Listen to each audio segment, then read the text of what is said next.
¿Qué tal? ¿Cómo están? Bienvenidas y bienvenidos a un nuevo capítulo de Catalejo, como siempre, tratando de acercar la realidad en esta nuestra cuarta temporada, generando un poquito de contrahegemonía, ¿no?, ante tanto aparato de desinformación. ¿Cómo te va, Cisela? ¿Cómo estás? Bien, decirle cómo anda es como un cumplido, ¿no? Porque sí, la primavera, ¿no? A días de la llegada de la primavera. Me invitaron a correr el IndyCar, me vine con el Citroën 13B, tengo la garganta Sí, ahí nomás. está ahí como al límite, sí, ¿no? En esas situaciones límites, pero bueno, acá la estamos. primavera trae, ¿no? Sí. Estas cuestiones, las alergias, aquellos que sufrimos los cambios de clima. Exactamente. Bueno, nos vemos afectados. Y el estrés. También que el baja estrés las también, y defensas, sí, ¿no? todo influye, ¿no? Estamos en un año electoral, donde uno también tiene como una cierta... Hay una mochila importante. Un estrés que carga aún más sobre nuestras vidas. Sin lugar a dudas.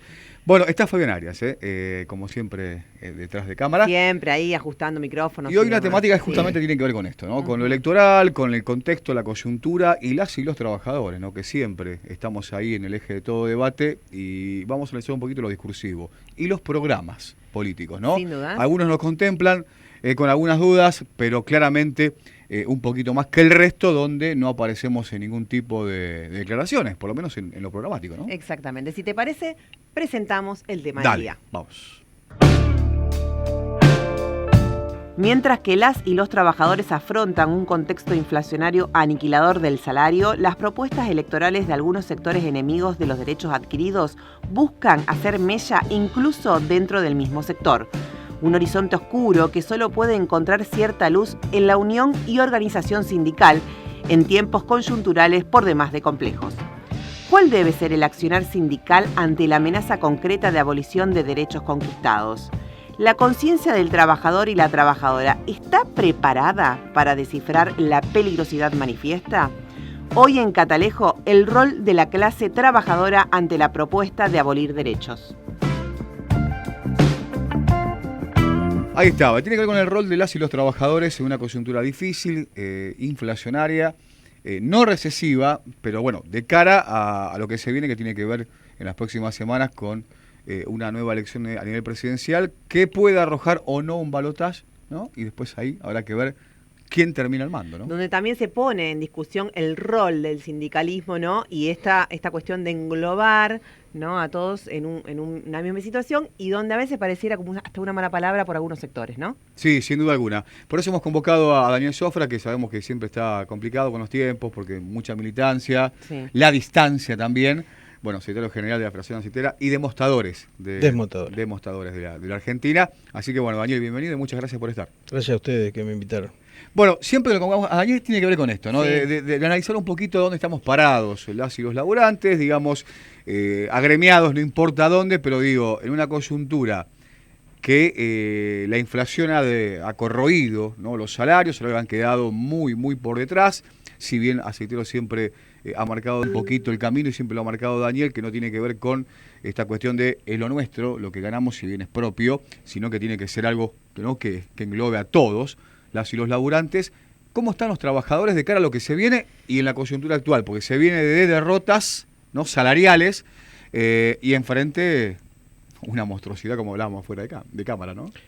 Sí, yo creo que los trabajadores están preocupados, no en la dimensión que uno lo puede llegar a ver, claro, de acuerdo al contexto político que tenemos en el futuro cercano, sino en la situación propia, ¿no? Tenemos el 40% de trabajadores pobres y sin respuesta, o sea, no tienen respuesta de sus organizaciones, no tienen respuesta de los gobiernos de turno. Fíjate que los trabajadores perdimos un 20% del salario real con Macri, y si bien nos seguimos perdiendo con Fernández, tampoco hemos podido recuperarlo. Y después de las elecciones, las primarias, claro, devaluación del 22. Fue un toque muy grande de los grandes especuladores de este país, que se han aprovechado de la situación. Cualquiera hubiese sido el resultado, porque antes era porque ganaban los kirchneristas, ahora porque gana Milei, o sea, siempre tienen alguna excusa como para poder modificar los precios, y al haber una falta de control, de acuerdo a mi criterio, de lo que yo pienso, hacen lo que quieren, y obviamente no hay sanciones tampoco, ¿no? Porque si uno quiere ver dónde está la cadena especulativa, lo hace, desde donde sale el producto hasta donde llega la góndola, seguramente va a saber cuáles son exactamente. Claro.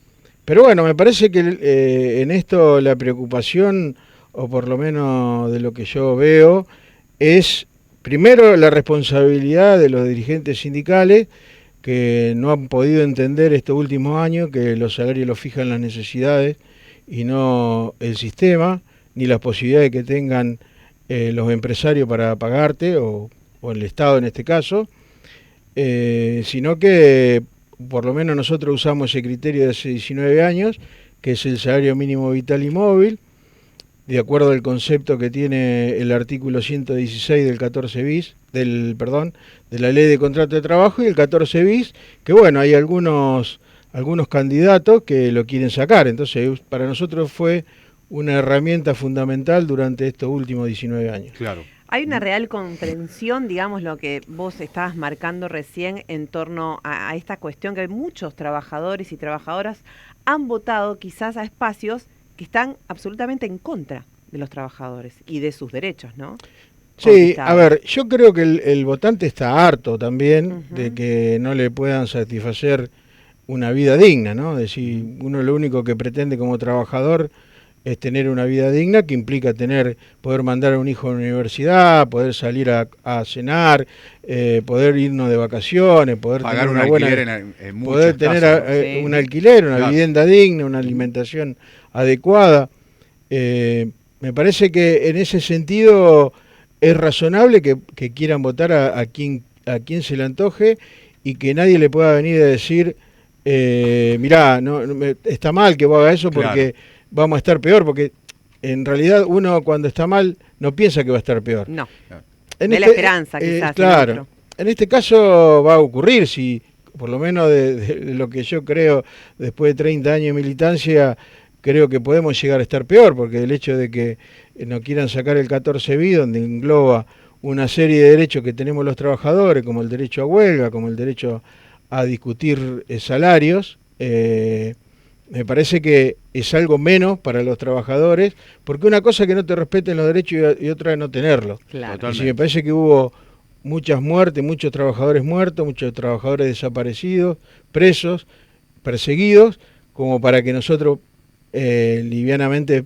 aceptemos la propuesta electoral, que lo hacen con una impunidad terrible, ¿no? Es decir, en otro momento ese mismo sector ganaba las elecciones a través de un gobierno de facto, hoy la ganan a través de la democracia.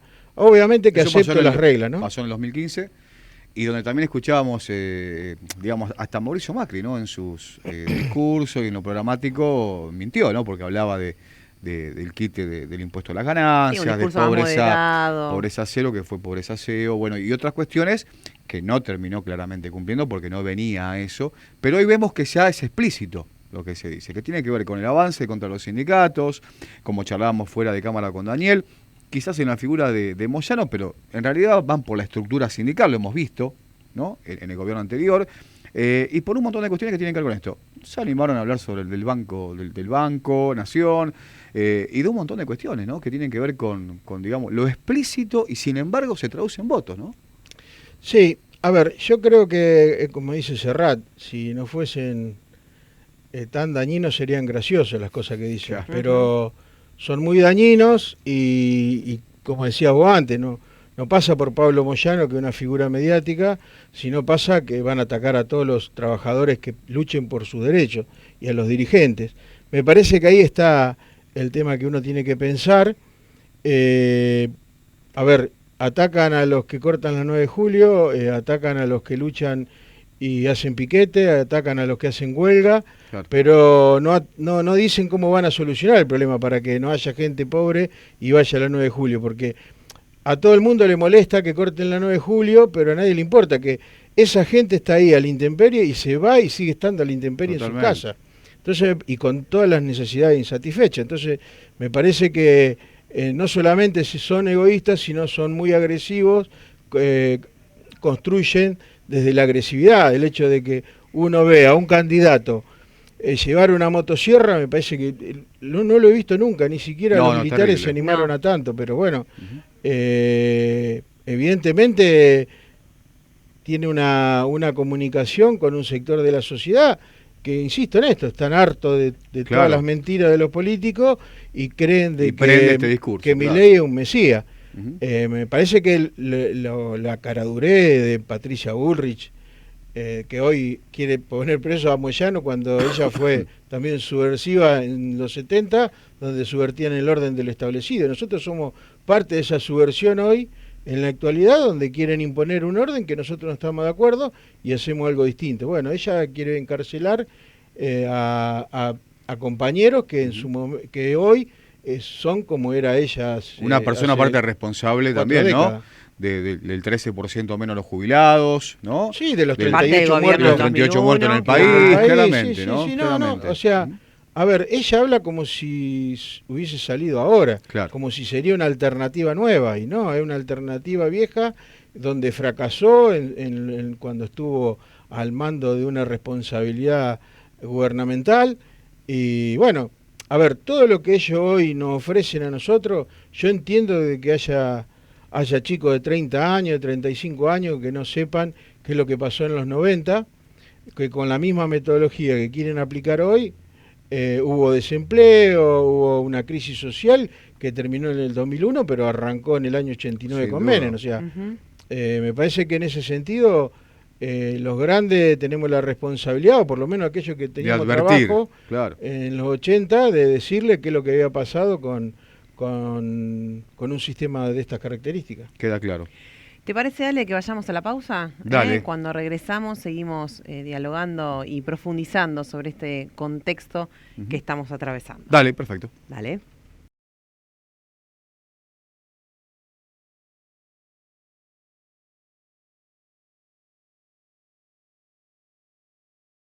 Hoy estamos de regreso charlando con Daniel Jofra.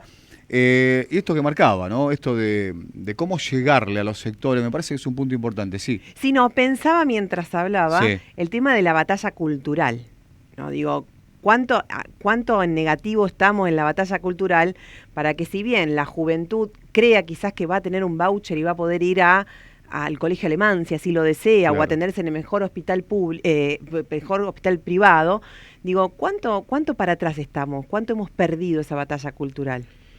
Mira, nosotros somos responsables, más los dirigentes que tenemos la obligación de hablar permanentemente con nuestros trabajadores y trabajadoras.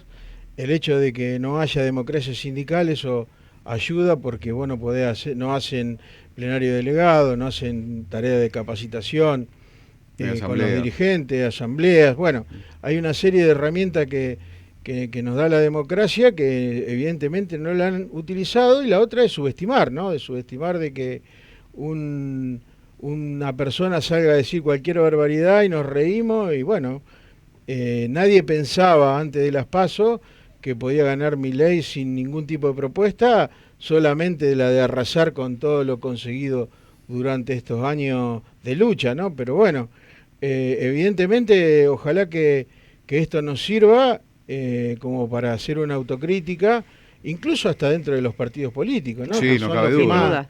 Son los que más han afectado a la hora de gobernar, porque nosotros somos representantes de trabajadores y trabajadoras, no tenemos la responsabilidad de gobernar, pero me parece que tenemos que recoger las herramientas que, qué sé yo, al principio del 80 se usaba, es decir, que un peronismo, un radicalismo hoy no estén esperando de que alguien diga es fulano de tal el candidato, me parece que es dejar de lado un montón de herramientas que dejó la democracia en el hecho de elegir a un candidato que realmente represente las necesidades que tiene el pueblo argentino. Sin duda, sí, me parece que la palabra autocrítica es fundamental para después no hacernos lo desentendido por este emerger de ciertos personajes. ¿Cómo está la discusión dentro, digamos, de lo que es el gremio? Estimo que, bueno, después de años de mucha lucha, de mucha resistencia, de mostrar cuál era el camino de organización, ¿no? Que tiene que tener de ser la referencia de muchos otros también. Claro, sin duda, y que se puede, porque por ahí te dicen, y lo que pasa es que así nos dan la discusión desde un lugar donde pueden por ahí tener una patronal que factura mucho. Digo, bueno, la discusión me parece que se pone en todos lados, porque cuando el país no anda bien, son los sectores justamente más concentrados los que mejor le va. Digo, ¿cómo sigue la discusión para adentro? ¿Has notado, Daniel, que hay un avance, digamos, a nivel conciencia colectiva, conciencia de trabajo, de dónde se está parado y quién es o quiénes son aquellos enemigos concretos? Yo creo que en primer lugar hay que determinar cuánto tiene que ser el salario para poder satisfacer esas necesidades que establece la ley de contrato de trabajo y que lo mencionabas recién, el 14 ¿no? de la Constitución. Claro. Sí. Lo mencionaba con ejemplos, Ujú. pero está muy clara el 116 de la ley de contrato de trabajo y el 14 bis. Hay que determinar cuánto tiene que ganar un trabajador para poder vivir dignamente. Y después hay que ver quién lo puede conseguir. Bueno, yo te puedo decir a vos, creo que es una excusa, porque si yo diría de que el método de aceiteros ese es un buen mecanismo de concientización, conceptualmente está muy bien, porque tiene una pata legal que está dentro de la Constitución y de la ley de contrato de trabajo. Mis trabajadores, si tendrían hambre con el sueldo que cobran en una empresa, me dirían, ¿y por qué no lo reclaman? Entonces es más fácil decir, no, ellos lo consiguen porque trabajan en empresas multinacionales. Yo te puedo dar muchos Claro. ejemplos en donde hay trabajadores que están en una empresa como la que está en Bombal, una empresa que no tiene río, que no tiene puerto, que no es multinacional y sin embargo le paga el salario Claro. el de Tanoni, la empresa Claro. Tanoni. Después tenés empresas mucho más chicas como Sánchez y Sánchez en Frank, en Santa Fe, y Colibrí, que tienen 10, 15 trabajadores que también le pagan el salario mínimo Claro. vital y móvil. Claro. Hay que desmistificar de que lo pueden pagar solamente aquellos que tienen una empresa donde facturan un montón de plata, Claro. porque el tema de pagar un buen salario significa de que los patrones ganen menos. Claro. Bueno, esa es la lucha que hay que dar. Claro. Tendríamos que preguntarle a todas esas empresas que creemos que no lo pueden pagar, que presenten los balances como corresponde. Eso es algo que siempre marcaba y a mí siempre me llamaba la atención Sí, esto de estabas pensando que, lo está, mismo. que el trabajador o el gremio tiene el derecho de pedir, ¿no?, los papeles de los movimientos, de los balances, para saber qué se factura o qué factura la patronal, para saber Mirá, también, ¿no? nosotros- Sacar mentira verdad, como se dice. Yo vengo de una empresa de Dreyfus, que es una multinacional, que tiene puerto, que tiene el río Paraná Sí, al sí, lado. sí, Sí. Y sin embargo, antes de empezar este trabajo del salario mínimo vital y móvil, nosotros éramos pobres trabajando dentro de la misma Claro. empresa que hoy trabajamos. Entonces, me parece que en ese sentido nosotros tenemos que obligar a las empresas, porque está dentro de la ley, a que presenten los balances. Mirá, nosotros cuando empezamos con esta modalidad, había un grupo de empresas que se automencionaban pymes y querían tener una negociación aparte, un salario Claro. aparte, porque dice que no podían pagarlo. Cuando nosotros le pedíamos los balances se terminaba la discusión, porque en los balances Ahí seguramente está la realidad. iba a demostrar que Si lo que decían era cierto, bueno, ahí estaba. no solamente en la negociación, sino también al gobierno y muchas empresas que pagan mucho menos de lo que realmente le hacen ver a los gobiernos de turno. Pero bueno, me parece que en ese sentido lo primero que le tenemos que decir al trabajador es cuánto tiene que ganar hoy para vivir dignamente. Nosotros cerramos la paritaria esta semana, el lunes de esta semana, con los compañeros de San Lorenzo que están fuera de federación, pero son una parte importante de lo que es la discusión salarial, y cerramos 508.000 pesos, la categoría más baja, la del peón, la que no tiene que tener ningún tipo de adiestración. El que ingresa a trabajar, el que digamos. ingresa a trabajar, Claro. sin adicionales, sin nada. Claro. A ver, nosotros no nos jactamos, pero tampoco nos escondemos ninguna noticia de estas características, sino parecería de que nosotros, porque Se muchas negocia veces los se gobiernos negocia Claro. puerta y la adentro para que empresa no. Claro. no digan nada, Claro. porque si no van a venir los otros. Claro. Bueno, que vengan todos, ¿viste? Claro, Porque claro. no podemos Claro. tener un país con el 40% de pobres. No, Es no. absurdo que hoy un trabajador en una empresa sea pobre cuando hace 50 años buscaba un trabajo para dejar de serlo. Totalmente. Bueno, pero a las claras está lo que ha ocurrido también en la pandemia, ¿no? Con las multinacionales, con los precios, con la industria del alimento que ha hecho fortuna durante la pandemia y bueno, no ha habido un control real sobre el precio de los alimentos, ¿no? Digo, este control del Estado y la política del Estado es fundamental. A ver, hay una falta de control en todos los aspectos de lo que está sucediendo en el país. Generalmente los gobiernos como el menemista le ha dado muchas facultades a las empresas para que se autocontrolen. Claro. Entonces, un ejemplo de lo que yo represento, Aceitera General Dehesa tiene aduana propia. en General Deza, en la población de General Deza. Entonces, me parece que para mí lo fundamental es que los trabajadores dejen de pensar de que tienen que ser trabajadores y que sean pobres. Claro. Eso nos han metido toda la vida en la cabeza. O que el sueldo que te pagan está bien, digamos. Incluso abiertamente, el gobierno anterior, el macrismo, algunos funcionarios se iban a decir que no habían mal acostumbrado a tener un aire acondicionado, a tener un auto, a salir de vacaciones. Claro, eso no lo puede hacer un trabajador. Sí, no puede ser que cada vez que nosotros pidamos, la clase trabajadora pida un aumento salarial, tenga que presentar un certificado de pobreza y las empresas dicen no pueden pagar libremente y nadie le exija nada. Bueno, totalmente. Me parece que hay algunos instrumentos como las asambleas, como la huelga, incluso nosotros, a ver, no es que presentamos la huelga y después el petitorio, hacemos el petitorio, hacemos una gestión, hacemos varias reuniones para llegar a una huelga.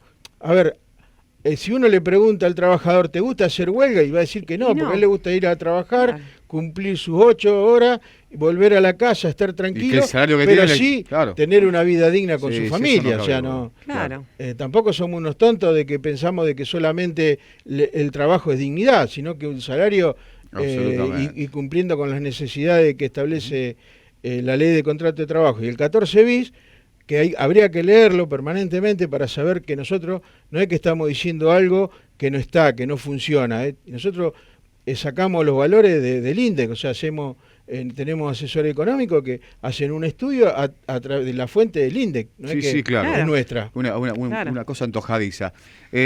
Hablaste de Barrio Nuevo. También me decías que por ahí estuviste un poco efusivo, pero que como que no se había terminado de entender a qué apuntabas, ¿no? Esto de Barrio Nuevo, la aparición junto con Milei, la referencia de Milei con Luis Barrio Nuevo, una persona no siempre en el ojo de la tormenta, desde los mismos sindicatos en muchas oportunidades, desde gobiernos opositores, desde el oficialismo, bueno, alguien que no cabe duda que tiene la cintura Nicolino Loche, porque esquiva todo y siempre sigue de pie, ¿no? Sí, a ver, yo creo que cometí un exabrupto, no por lo que yo pienso sobre los dirigentes como Barrio Nuevo, sino porque conozco muchos dirigentes de los compañeros gastronómicos y muchos trabajadores que son leales a sus trabajadores, y no quiero englobar a todos porque de hecho apunté solamente a él que había dicho de que iba a apoyar a Milei. A ver, ¿qué es lo que pienso en general de aquellos actores políticos o sindicales sobre la política de nuestro país? Es decir, si cuando vos vas, yo represento los derechos de los trabajadores y todos los dirigentes deberían representar los derechos de los trabajadores. Entonces, me parece que si yo me voy con una persona que es candidato a presidente y dice que no va a sacar derechos, que no va a perseguir, que no va a sacar el 14 bis, que va a perseguir a todos aquellos que luchen, y bueno, y yo no puedo estar de ese lado. Si estoy de ese lado es porque hay algo que en mi cabeza no funciona, o yo tengo la claridad de que prefiero apoyar a uno que va a castigar a los trabajadores. Claro. De última le tendrán que pedir explicaciones los propios trabajadores y trabajadoras a Barrio Nuevo, y no yo, que soy un dirigente igual que él. Así que, pero quiero dejar en claro de que no solamente me molesta, sino que tengo una opinión formada, no solamente de Barrio Nuevo, y no lo digo porque se va con Milei. Lo digo porque se va con un partido que claramente desprecia a los trabajadores y trabajadoras. Entonces, bueno, tengo la responsabilidad de decirlo, porque si no parecería de que todo es normal en este país. Absolutamente. Y hay situaciones que no son normales. No se puede, no puede permanecer uno siempre, ¿no? Una cuestión neutral, y esto es claro. No, sin duda, pensaba que sí, que es fundamental, a lo mismo que aquellos que son parte de la educación pública, que son parte de la universidad, de las escuelas, que también es necesario que justamente lo digan. Son tiempos de hablar. Sin duda. ¿No? Si no, pasa lo que pasa. Da la impresión de que hay 3 candidaturas que son las que tienen chances de ser presidenciales, ¿no? Digamos, hay alguna que dicen que está un poquito más abajo, pero bueno, hablamos de Bullrich, que recita referencia, de Milei, hicimos referencia, y aparece Sergio Massa. Digamos, hay una que da como un poco menos julepe que las otras dos, digamos, pero claramente, también lo charlábamos fuera de cámara, no se pueden repetir errores y la verdad políticas de abandono para los sectores populares como hizo este gobierno, que por ahí, por el miedo a no avanzar contra los sectores más concentrados de poder económico, no lo hizo, y sin embargo avanzaron igual, digamos, ¿no? ¿Cuál es tu visión? Mirá, yo creo que en ese sentido nosotros como dirigentes sindicales tenemos una responsabilidad de que la inflación, yo he vivido la hiperinflación de Alfonsín de más de 4000%, no me asusta la inflación. Ahora, yo no puedo negar de que la inflación impacta directamente en el bolsillo de los trabajadores. Este gobierno, pasando por el gobierno de Macri, no han dado la libertad a la clase dirigencial a poder recomponer salarialmente a nuestros trabajadores y trabajadoras. Me parece que somos responsables de que hoy los trabajadores no tengan un salario para poder amortizar la inflación o los vaivenes económicos que tiene este país. Parece que, o sea, si los aceiteros no padecen tanto la inflación, si bien lo sufren en el bolsillo, no la padecen tanto, tendríamos que ver a ver por qué no la padecen. Digo aceitero, pero podría decir bancario, claro, podría decir les mata, podría decir claro, camionero. Hay muchos sindicatos que han peleado para que sus trabajadores estén bien, y hoy, si bien la inflación los deja un poco afuera de un estado de confort, no la padecemos tanto como el 40% de los trabajadores que están por debajo de la línea de la pobreza y cobran menos de 200.000 pesos. Entonces, yo creo que, a ver, yo elijo con quién voy a pelear siempre. Es decir, a mí me parece que esa debería ser la postura de los dirigentes y de los trabajadores. Es decir, si yo tengo que votarle a alguien que no conozco y que me dice que me va a perseguir a mí que yo estoy peleando, y yo no le voy a votar. Claro. Y los trabajadores deberían hacer lo mismo, porque no es un problema mío, un problema de los líderes sindicales. Es un problema de los trabajadores si encarcelan o persiguen a los que luchan. Es decir, porque si no pensaríamos de que los militares solamente persiguieron a los que luchaban y los trabajadores nunca lo tocaron. Claro. O sea, durante todos estos años vimos las consecuencias del golpe militar, ¿no? Es decir, en 40 años de democracia no hemos podido recuperar los que nos sacaron los militares. Bueno, me parece que esa no solamente tiene que ser una autocrítica, sino un trabajo de construcción. Insisto si no tenemos democracia, va a ser muy difícil que podamos cambiar, van a seguir estando los mismos, porque pasó en el 2001, hace 20 años atrás, 22 años atrás, en donde dijimos que se vayan todos y aparece Bullrich como una alternativa. Decir, claro, ¿qué pasó? Evidentemente no hemos sabido construir una sociedad que impida la llegada de esos candidatos. Queda claro, queda claro. Bueno, llegamos al final. Sí, tal cual. Bueno, Daniel, gracias por tu tiempo. La seguimos. Gracias a ustedes. Esperemos que en algún día nos toque charlar sobre, ¿no?, el reflorecer de la clase trabajadora por completo, y que no hay que... No perdamos las esperanzas. ¿No? Perdamos las esperanzas. Ojalá que dejemos de hablar de la política y empecemos a hablar del movimiento obrero. Exactamente. Que vamos a estar más cerca de vencer, como dijo uno, ¿no? Gracias, Daniel. Gracias a usted. Daniel Schofer estuvo con nosotros, Fabián Arias, Sofi King, Hernán Cabrera, Ale Boffelli de la Televisión Regional. Bueno, a todos ellos, muchas gracias. Nos reencontramos la semana que viene. Exactamente. Con más Catalejo. Chau. Gracias.